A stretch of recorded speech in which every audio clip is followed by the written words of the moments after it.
Il y a 3 ans, j'ai modifié mon testament. Je ne l'ai pas dit à mes enfants. Je n'ai pas laissé de notes. Je n'ai demandé l'avis de personne. Je ne les ai pas prévenus.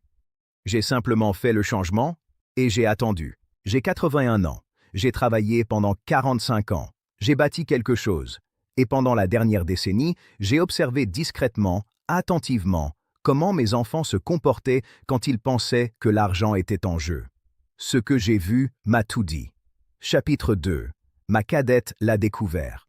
Le moment où ma cadette a su que j'avais modifié mon testament. Pas ce qu'il contenait, juste que je l'avais changé. Elle ne m'a pas appelé. Elle a appelé son frère. Et puis son frère m'a appelé, non pas pour savoir si j'allais bien, non pas pour demander si quelque chose n'allait pas, mais pour savoir ce que j'avais fait.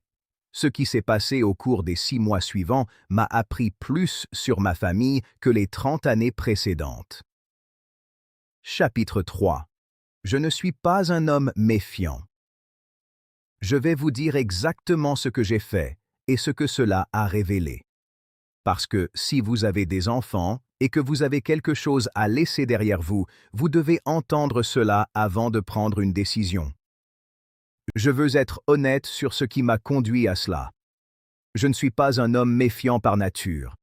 J'ai passé ma carrière à faire confiance aux gens. J'ai élevé mes enfants pour qu'ils soient honnêtes. J'ai cru pendant la majeure partie de ma vie que les gens qui vous aiment sont exactement ceux qu'ils semblent être. Chapitre 4. Des conversations ont commencé, pas cruelles. Puis ma femme est morte. Elanena est décédée il y a 4 ans, après 52 ans de mariage. Et dans les semaines qui ont suivi ses funérailles, avant même que j'aie fini de faire mon deuil, avant que je n'aie compris comment dormir dans une maison silencieuse, les conversations ont commencé. Pas des conversations cruelles, pas des conversations avides, mais des conversations prudentes, réfléchies, sur la maison, sur ce que nous pourrions faire de la propriété, sur la question de savoir si cela avait encore un sens pour moi de rester dans un endroit si grand, tout seul. Mon fils Richard a suggéré que je considère un endroit plus petit. Il connaissait un bon agent immobilier. Ma fille Karen a mentionné qu'elle et son mari avaient repéré un quartier particulier près de bonnes écoles pour quand ils auraient des enfants. Mon cadet, Daniel, m'a demandé si j'avais mis mes documents à jour récemment, juste pour m'assurer que tout était en ordre. Il n'avait pas tort de penser à ces choses. Je le comprends maintenant. Mais j'avais enterré ma femme 11 jours plus tôt, et aucun d'eux ne m'avait demandé comment je dormais. J'ai gardé cela en mémoire. Je n'ai rien dit. J'ai simplement commencé à faire plus attention. Chapitre 5. Mes enfants ne sont pas des méchants. Je veux être précis, car je ne veux pas être injuste. Mes enfants ne sont pas de mauvaises personnes. Je dois le dire clairement. Ils ne sont pas les méchants de cette histoire. Ce sont des gens ordinaires qui m'aiment et qui, comme la plupart des gens ordinaires, pensent à l'argent. Chapitre 6. J'ai remarqué un schéma. Mais j'ai commencé à remarquer un schéma. Quand j'ai mentionné que je réfléchissais à faire un don d'une partie de mes économies à une cause qu'Elanena avait soutenue, une petite association qu'elle avait aidée pendant des années, Richard s'est tu d'une manière que j'ai reconnue. C'était le silence de quelqu'un qui fait des calculs. Quand j'ai dit à Karen que j'envisageais de donner la montre de mon père à mon neveu Thomas, qui avait été proche de mon père d'une manière que mes propres enfants n'avaient pas été, elle a répondu très prudemment qu'elle pensait que Thomas ne l'apprécierait peut-être pas autant que quelqu'un de plus proche de la famille. Quand j'ai lancé l'idée de laisser la maison du lac à un ami qui avait passé chaque été là-bas avec nous pendant 30 ans, un homme qui n'avait pas de famille à lui, Daniel a dit qu'il était sûr que je prendrais la bonne décision. Puis il l'a redit 2 semaines plus tard, sans que je lui ai demandé. Rien de tout cela n'était dramatique. Rien n'était laid. Mais j'ai commencé à comprendre quelque chose que je pense que la plupart des parents découvrent trop tard. Vos enfants font des calculs silencieux sur votre héritage depuis bien plus longtemps que vous ne le réalisez. Chapitre 7. La plupart des parents découvrent trop tard. Pas par cupidité nécessairement, mais par nature humaine, par l'hypothèse tout à fait raisonnable que ce que vous avez bâti leur reviendra un jour. La question que je me suis posée était la suivante. M'aime-t-il ou aime-t-il ce que je représente? Et j'ai réalisé que je ne connaissais pas vraiment la réponse. Alors j'ai décidé de le découvrir.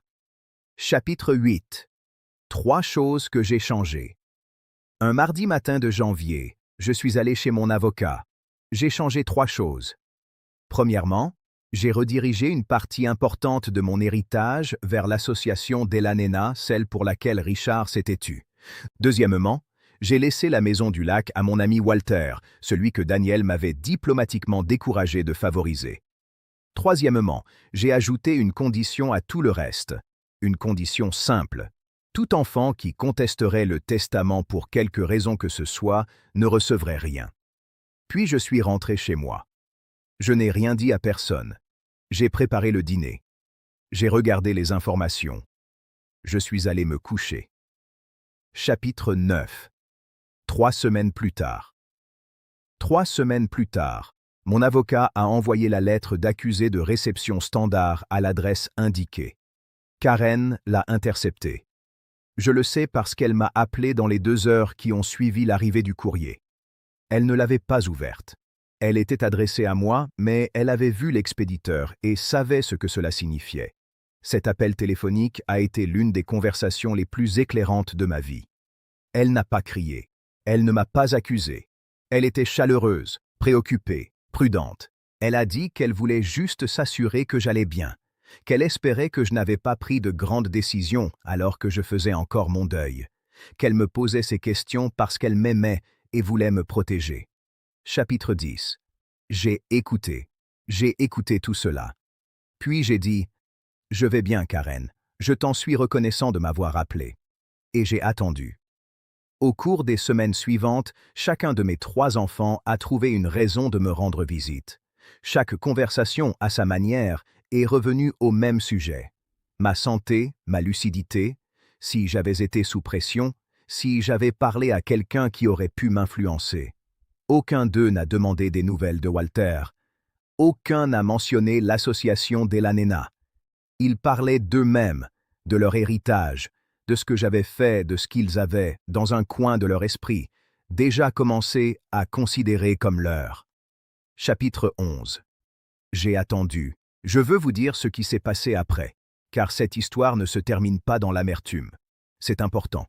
J'ai rencontré chacun de mes enfants séparément et je leur ai dit ce que j'avais fait et pourquoi.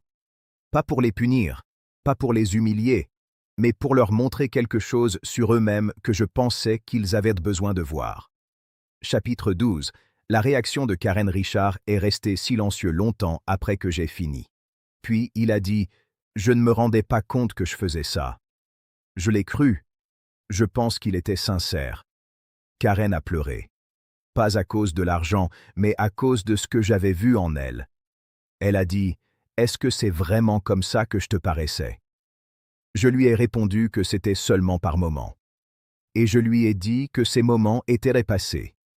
Chapitre 13. Quelque chose de réel. Daniel a mis plus de temps. Il me ressemble le plus. Têtu, réservé, lent à admettre les choses. Mais il y est arrivé. Il m'a posé une question à laquelle j'ai repensé presque tous les jours depuis.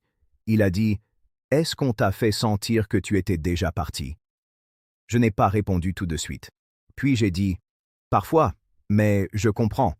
Moi aussi, je l'ai fait avec des gens que j'ai survécu. » Cette conversation a changé quelque chose entre nous. Quelque chose de réel. Chapitre 14. J'ai 81 ans. Je n'ai pas annulé les changements apportés au testament. Walter à la maison du lac. L'association Della Nena a sa part. La condition concernant la contestation reste, mais mes enfants savent où ils en sont. Et surtout, ils savent où je me situe. Je suis toujours là. Je décide encore. Je suis toujours l'auteur de ma propre histoire. Et cela, plus que toute clause dans un document juridique, est ce que je voulais qu'ils comprennent. Chapitre 15. Conclusion. J'ai 81 ans.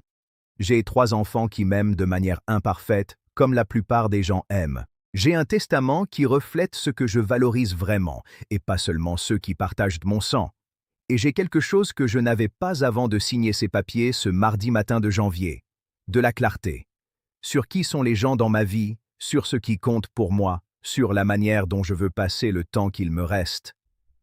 Si vous avez quelque chose à laisser derrière vous, et la plupart d'entre nous en avons, je vous poserai une question avant de prendre une décision.